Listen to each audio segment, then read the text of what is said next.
Hello friends, welcome to my channel. இன்னைக்கு இந்த வீடியோல நம்ம என்ன பார்க்க போறோம் அப்படினா cauliflower 65 கிரேவி தான் பார்க்க போறோம். நம்ம cauliflower வச்சு சாதாரணமா நார்மலா எப்போ கிரேவி பண்ற மாதிரி இல்லாம கொஞ்சம் வித்தியாசமா இந்த cauliflower 65 கிரேவி நீங்களும் பண்ணி பாருங்க. டேஸ்ட் ரொம்ப நல்லா இருக்கும், வித்தியாசமாவும் இருக்கும். இது சப்பாத்திக்கு ரைஸ்க்கு எல்லாத்துக்குமே ரொம்ப நல்ல காம்பினேஷனா இருக்கும். இது வெறும் 10 நிமிஷம் போதும் இது செய்யறதுக்கு.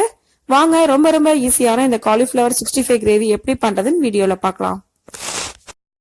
நான் இன்னைக்கு கிரேவி பண்றதுக்கு ஒரு காலிஃப்ளவர் எடுத்து அதை க்ளீன் பண்ணி வச்சிருக்கேன். இப்போ அதை கொதிக்கிற தண்ணியில சேர்த்துடலாம். கூடவே 1/4 ஸ்பூன் அளவுக்கு மஞ்சள் தூள், அடுத்ததான் இது கூட 1/4 ஸ்பூன் அளவுக்கு உப்பு சேர்த்துக்கலாம். இது ரெண்டும் சேர்த்ததுக்கு அப்புறமா ஒரு 3 நிமிஷம் போல நல்லா கொதிக்க வச்சுக்கோங்க. இப்படி நம்ம கொதிக்க வைக்கும் போது காலிஃப்ளவர்ல இருக்க புழு எல்லாமே போயிடும்.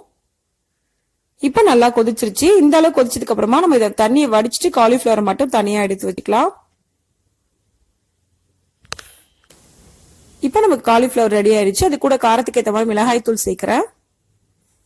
வெறும் ரெட் சில்லி பவுடர் மட்டும் போட்டா போதும், கொத்தமல்லி தூள் எதுவும் போட தேவையில்லை. இப்ப இது கூட தேவையான அளவு உப்பு போட்டுக்கிறேன். கூடவே 2 ஸ்பூன் அளவுக்கு மைதா மாவு அதையும் போட்டுக்கலாம். போட்டுட்டு இது நல்லா மிக்ஸ் பண்ணிக்கங்க.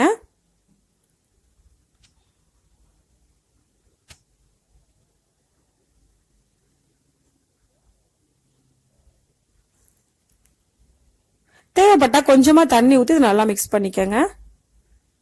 மாவு காலிஃப்ளவர்ல கோட் ஆகணும், அதுக்காக நம்ம கொஞ்சமா தண்ணி ஊத்துறோம். இப்ப இது ஒரு 1/4 மணி நேரம் போல நம்ம மூடி வச்சிடலாம். இப்ப 1/4 மணி நேரம் ஆயிடுச்சு. நான் ஒரு பேன்ல எண்ணெய் வைக்கிறேன். எண்ணெய் நல்லா ஹீட் ஆனதுக்கு அப்புறமா காலிஃப்ளவரை போட்டு நம்ம ஃப்ரை பண்ணி எடுத்துக்கலாம்.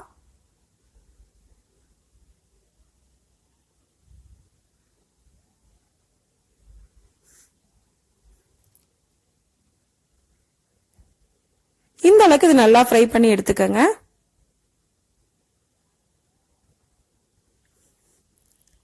அடுத்ததான் நான் ஒரு மிக்ஸி ஜார் எடுத்திருக்கேன். அதுல 3 பெரிய வெங்காயம் ஆட் பண்றேன். 3 தக்காளி அதையும் ஆட் பண்ணிக்கங்க. கூடவே 2 ஸ்பூன் அளவுக்கு தேங்காய் துருவல் ஆட் பண்றேன். 1 பீஸ் பட்டை, 2 ஏலக்காய் ஆட் பண்றேன். 1 ஸ்பூன் அளவுக்கு சோம்பு, 1/2 ஸ்பூன் அளவுக்கு கசகசா, இது எல்லாத்தையும் ஆட் பண்ணிக்கங்க. இப்ப மசாலா பொருட்கள் ஆட் பண்ணிடலாம். 1/2 ஸ்பூன் அளவுக்கு மஞ்சள் தூள், 2 ஸ்பூன் அளவுக்கு குழம்பு மிளகாய் பொடி ஆட் பண்றேன். கூடவே 1 ஸ்பூன் அளவுக்கு கரம் மசாலா ஆட் பண்ணிக்கங்க. இப்போ இது நல்லா ஃபைன் பேஸ்டா அரைச்சிக்கலாம். அடுத்ததான் நான் கிரேவி பண்றதுக்கு காலிஃப்ளவர் பொரிச்ச அதே எண்ணெய் யூஸ் பண்றேன். அதுல 3 கிராம்பு, 2 பிரியாணி இலை ஆட் பண்றேன். அது ரெண்டும் நல்லா ஃப்ரை ஆனதுக்கு அப்புறமா 1 பெரிய வெங்காயம் சின்ன பீஸா கட் பண்ணி அதையும் ஆட் பண்ணிக்க. இப்போ இது 1 நிமிஷத்துக்கு மட்டும் ஃப்ரை பண்ணிக்கலாம். இப்போ 1 நிமிஷத்துக்கு அப்புறமா அது கூட 2 ஸ்பூன் அளவுக்கு இஞ்சி பூண்டு பேஸ்ட் ஆட் பண்ணிக்கிறேன். அதையும் சேர்த்து நல்லா ஃப்ரை பண்ணிக்கலாம். இந்த அளவுக்கு ஃப்ரை ஆனதுக்கு அப்புறமா இது கூட கொஞ்சமா கறிவேப்பிலை ஆட் பண்றேன். ஆட் பண்ணிட்டு ஒரு வாட்டி நல்லா மிக்ஸ் பண்ணிக்கங்க. இப்போ இது கூட நம்ம அரைச்சு வச்சிருக்க பேஸ்டை ஆட் பண்ணிடலாம். இப்போ இது ஒரு தடவை நல்லா மிக்ஸ் பண்ணிக்கங்க. இப்போ இதுக்கு தேவையான அளவுக்கு உப்பு சேர்த்துக்கலாம். உப்பு சேர்த்ததுக்கு அப்புறமா ஒரு தடவை நல்லா மிக்ஸ் பண்ணிக்கங்க. மிக்ஸ் பண்ணிட்டு இதை மூடி வச்சு நம்ம குக் பண்ணிக்கலாம். மூடி வச்சு ஒரு 5 நிமிஷம் போல மீடியம் ஃப்ளேம்ல வச்சு குக் பண்ணிக்கங்க.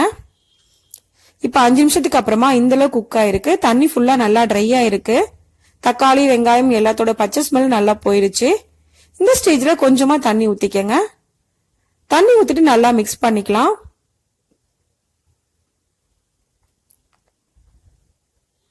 மிக்ஸ் பண்ணிட்டு நான் இன்னும் கொஞ்சம் தண்ணி சேர்க்கிறேன். உங்களுக்கு எவ்வளவு தண்ணி தேவையோ அந்த அளவுக்கு நீங்க சேர்த்துக்கலாம். நான் இன்னைக்கு 2 கப் அளவுக்கு தண்ணி சேர்த்திருக்கேன். நல்லா ஒரு தடவை மிக்ஸ் பண்ணிக்கங்க. இப்ப இதை மூடி வச்சு ஒரு 5 நிமிஷம் போல மீடியம் ஃப்ளேம்ல வச்சு குக் பண்ணிக்கலாம். இப்ப 5 நிமிஷம் ஆயிடுச்சு. கிரேவி நல்லா குக் ஆயிருச்சு. இந்த ஸ்டேஜ்ல நம்ம பொரிச்சு வச்சிருக்க காலிஃப்ளவரை இது கூட ஆட் பண்ணிடலாம். ஆட் பண்ணிட்டு ஒரு தடவை நல்லா மிக்ஸ் பண்ணிக்கங்க. இப்ப நல்லா மிக்ஸ் பண்ணியாச்சு. இப்ப இதை மூடி வச்சு குக் பண்ணிக்கலாம். மூடி வச்சு 2 நிமிஷம் போல மீடியம் ஃப்ளேம்லயும் 3 நிமிஷம் போல சிம்லயும் வச்சு குக் பண்ணிக்கங்க. இப்ப 5 நிமிஷம் குக் பண்ணியாச்சு. ஃபைனலா இது கூட நான் கொஞ்சமா கொத்தமல்லி இலையை ஆட் பண்றேன். உங்களுக்கு சைடுல எண்ணெய் எல்லாம் பிரிஞ்சு வரும். அந்த ஸ்டேஜ் வந்தோம்னா நம்ம அடுப்பை ஆஃப் பண்ணிடலாம்.